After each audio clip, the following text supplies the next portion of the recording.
It was a quiet night. Ben and Rachel were preparing dinner together. He cut the broccoli while she worked on the sauce. The couple joked while she had to supervise her boyfriend's every step. Cooking was not Ben's strong point, and on several occasions they had ended up calling a pizza place with home delivery for having scorched the food. That day, she had chosen to give him simple tasks, while she joked with him about his lack of aptitude to become a chef. "You already know that I'm very good at cleaning, ironing, fixing washing machines and computers. I can't be perfect at everything," he replied while winking at her.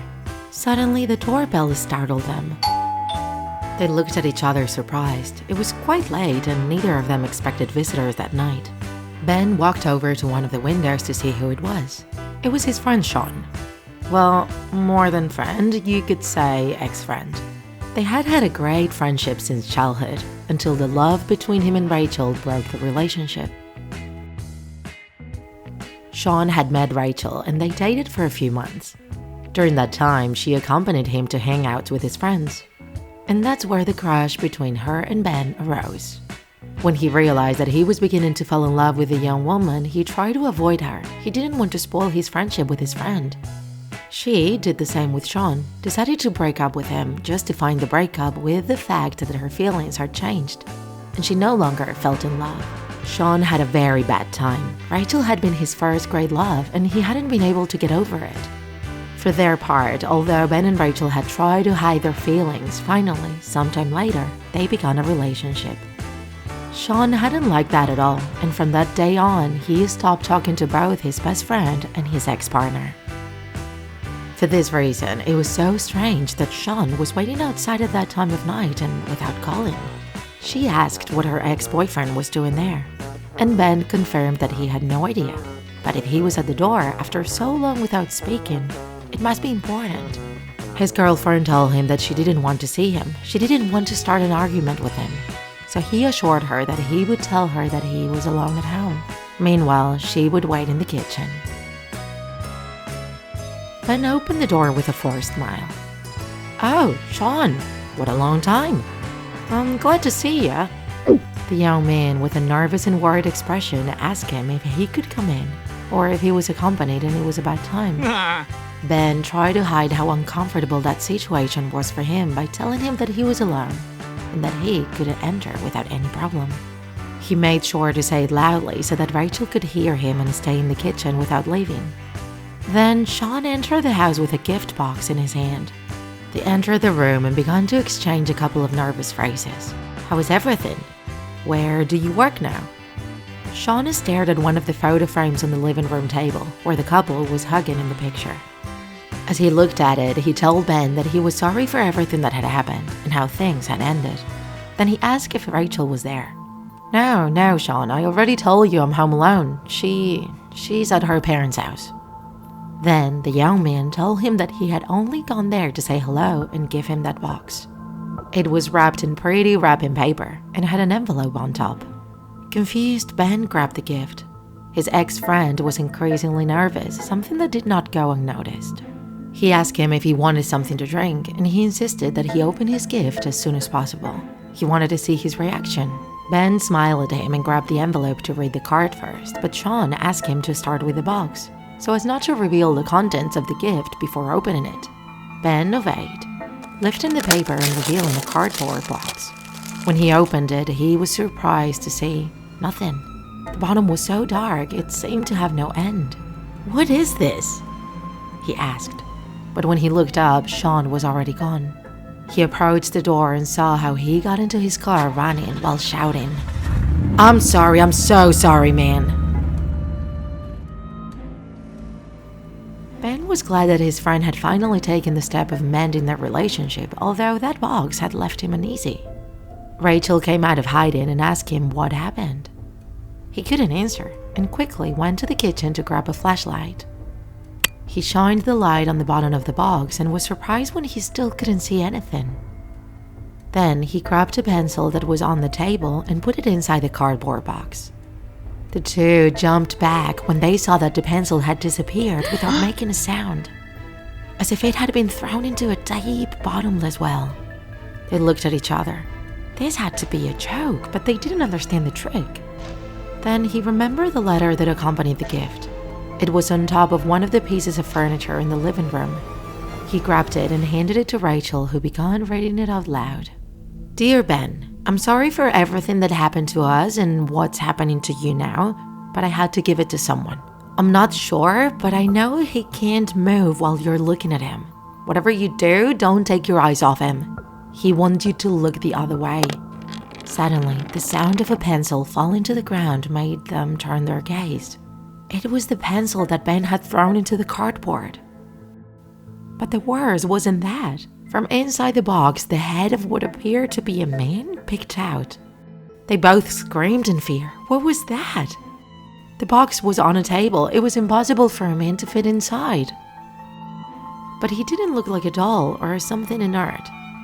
That head was alive, and he looked straight into their eyes with a penetrating look. His hair was wet, like sweat, dripping all over his face. Scared, Ben decided to call Sean. As he walked to the side, he could see the head turn his eyes, following him with his gaze. He made several calls, but Sean didn't answer. He had turned off his cell phone. His girlfriend asked him what was happening, but he didn't know what to answer. He didn't understand anything. He decided to make more attempts and leave a message on Sean's answering machine. While he walked around the room looking at that sinister head, Rachel's voice asked again, "What's going on, Ben?" And he nervously told her that he had already answered her, that he had no idea what was happening. What Ben didn't know was that on this occasion, it wasn't his girlfriend who had spoken, but rather the head had perfectly imitated her voice. Seconds later, a voice identical to his could be heard repeating the same message he had left on Sean's answering machine. That thing could copy their voices perfectly. Nervous and scared, he grabbed the car keys and told Rachel they had to get out of there. They didn't know what that was, but his girlfriend remained motionless, staring at his head. She told him that they couldn't leave. The letter said that they couldn't look away from him. Maybe if they did, they would be in danger. They had to know what happened if neither of them looked at him. It was necessary to know what they were facing. They gathered their courage, counted to 3, and both looked away from that creature and looked at each other. After a few seconds, they looked back at the cardboard. The man had placed his fingers on the top of the box. Terrified and trembling, the young man began to shout at him. "What are you? What do you want from us?" The sinister creature inside began to emit voices again. I'm so sorry, man," Ben thought.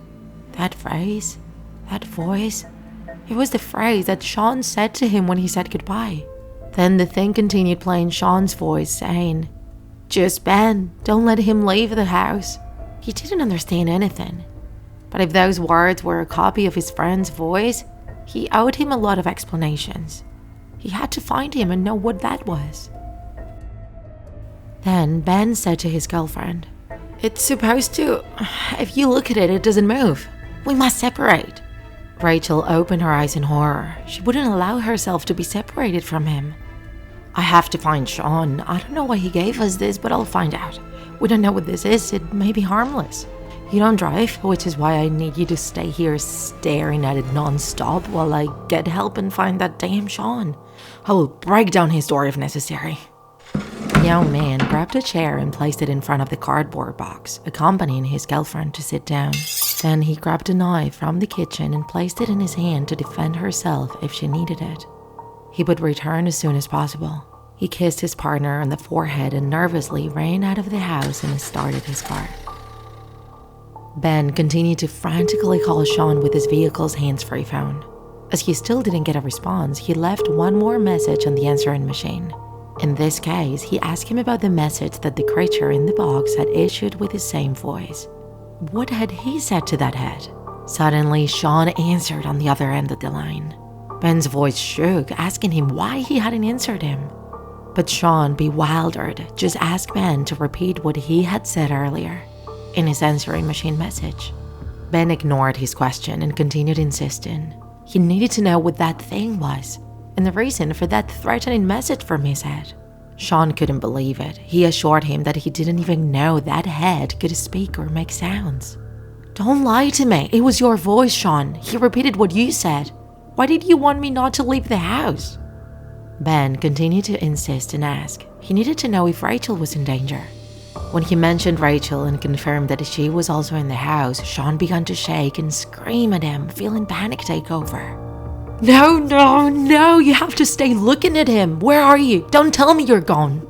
Ben tried to calm the situation by assuring him that they had everything under control. Rachel had stayed home in order to keep the thing quiet. But his friend shocked him with his response.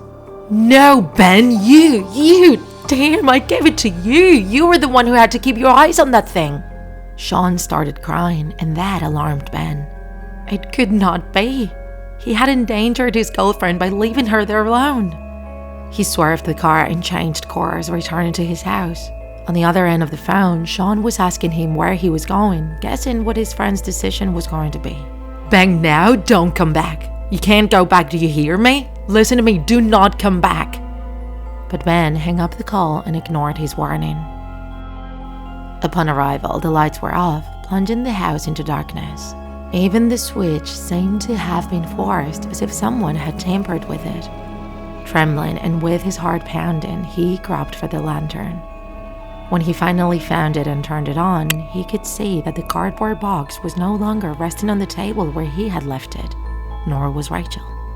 In its place, there was a large paddle of water on the floor, and also the knife he had given her for protection, intact and without any blood stains.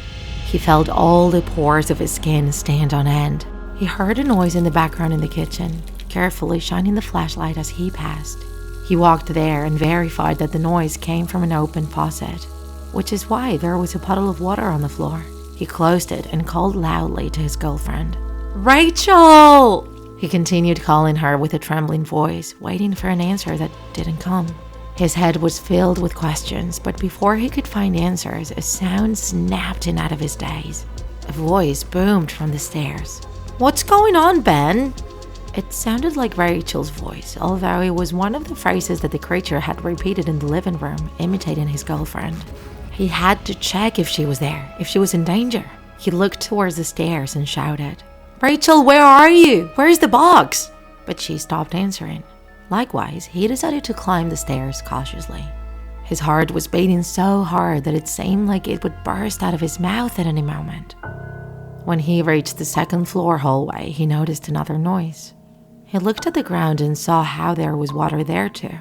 It seemed that there was another faucet open, the one in the bathroom. So he pointed the flashlight down and slowly made his way there.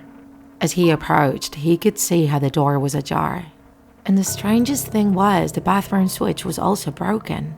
They had completely lifted the plastic of the button and had left the cables outside. He counted to 3 in his mind, and after taking a very deep breath, he gathered his courage and kicked open the bathroom door. There was no one there. Only the tap in the sink was open, causing the water to overflow and fall to the floor. He approached it and closed the faucet, but the noise of flowing water continued. There was one more tap that wasn't turned off. He could hear the sound of water coming from the bathtub, as if someone was taking a shower. He pushed aside the curtains to close it when suddenly he encountered horror. The man in the box, that unexplainable creature, was staring at him from inside. He stifled a scream of terror, covering his mouth with his hand, as he backed away, pointing the flashlight at him. He remembered the instructions in the letter. He was not to look away. It was necessary so that he wouldn't move. Frightened, he walked backwards, but panic took hold of him. And in his desperation to flee, the flashlight slipped from his hands in the middle of the hallway and fell to the floor. His only salvation was to outrun that thing. He had to escape, so he headed towards the stairs. But something even more terrible awaited him. That thing in the bathroom was not the only one. With difficulty due to the poor lighting, he could see several shadows of creatures like those in the box climbing the stairs. He stared at them, and then the group stopped in their track and stood paralyzed. However, he had stopped eye contact with the man in the shower. He turned quickly and could see him behind him. That paralyzed their movement but allowed the group on the ladder to ascend a few more steps. They were surrounded. couldn't maintain contact with both sides because they were in opposite areas. The creatures were getting closer, and he struggled to keep his gaze focused everywhere. It was an impossible task. Everything was even more complicated with almost no light. He could barely make out shadows. He needed the flashlight. The creature in the box continued walking until the young man paralyzed him again by looking back at him. But he had stayed next to the lantern. He was less than a step away from it. Ben couldn't catch it. Those on the stairs continued their ascent, and he turned constantly trying to escape, but finding himself cornered. The last thing he heard was the click of the flashlight.